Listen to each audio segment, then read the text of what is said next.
Occupational health and safety standards typically rely on a specific operational heuristic, the reactive duty of care.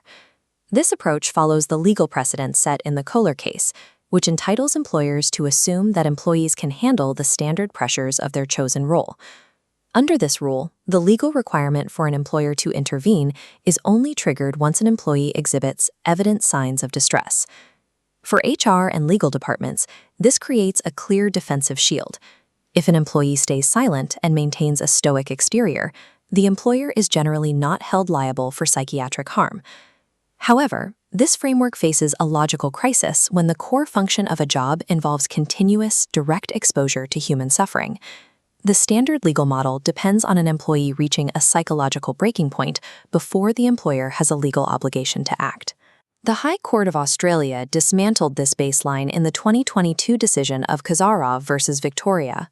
The plaintiff, Zagi Kozarov, was a solicitor for the Specialist Sexual Offensives Unit, or SSOU, within the Victorian Office of Public Prosecutions. Her daily work involved constant exposure to extreme trauma, including the prosecution of violent sexual crimes and the review of graphic child exploitation material. Ms. Kozarov was a dedicated and outwardly stoic professional who did not initially flag an inability to cope with the psychological weight of her cases. The state of Victoria defended its lack of action by citing the reactive heuristic, arguing that because she showed no evident signs of distress, their duty to intervene was never triggered. The High Court rejected this defense. In doing so, it redefined the threshold for reasonable foreseeability of psychiatric harm in high-risk professions.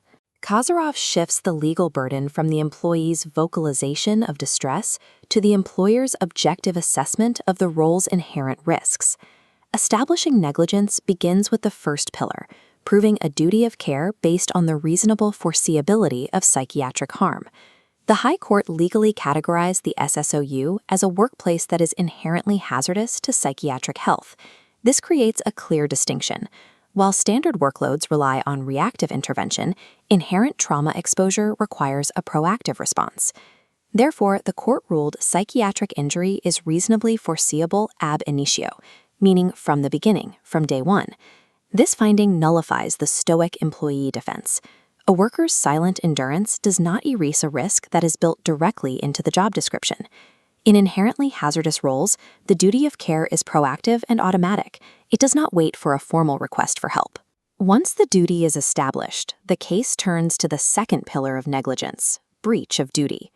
The state of Victoria recognized the dangers of the SSOU and maintained a formal, written, vicarious trauma policy. This policy instructed managers to monitor staff and conduct periodic check-ins regarding their mental well-being. The High Court distinguished these passive check-ins from the active, structural interventions required by law in hazardous environments. The court determined that a legally sufficient response required mandatory health screening and enforced rotation of staff out of the traumatic environment, measures the state failed to implement. A written policy provides no legal protection if it is not structurally enforced through operational limits on the employee's exposure to trauma.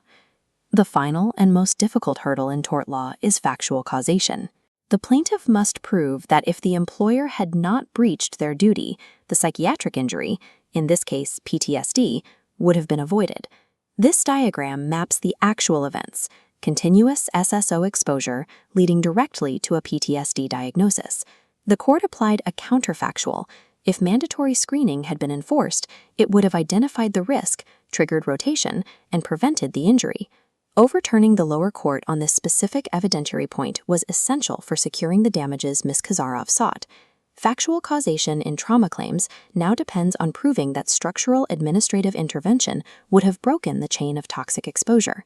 This ruling established a new legal paradigm for categorizing workplace risk, often called the Kozarov exception. There is now a clear legal boundary. Standard workplace stress remains governed by reactive duties, while inherently hazardous roles require proactive duties. This paradigm applies to first responders, social media content moderators, and specialized legal and social units dealing with extreme trauma.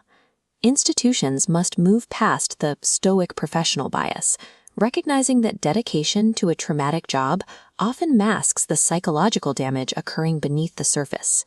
Organizations must re-audit their structures, categorizing roles by their inherent psychological danger with the same strictness applied to physical hazards. The High Court's findings provide a mandatory compliance checklist for any employer managing a high-risk unit. First, implement mandatory proactive clinical screening. This must not rely on the employee's willingness to self-report. Second, establish hard operational limits, including enforced role rotation, regardless of an employee's desire to remain on a specific case.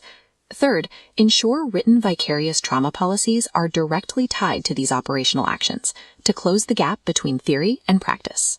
In the post-Kozarov legal landscape, an employee's silence in a traumatic environment is no longer a defense for the employer. That silence is the reason proactive intervention is mandated by law.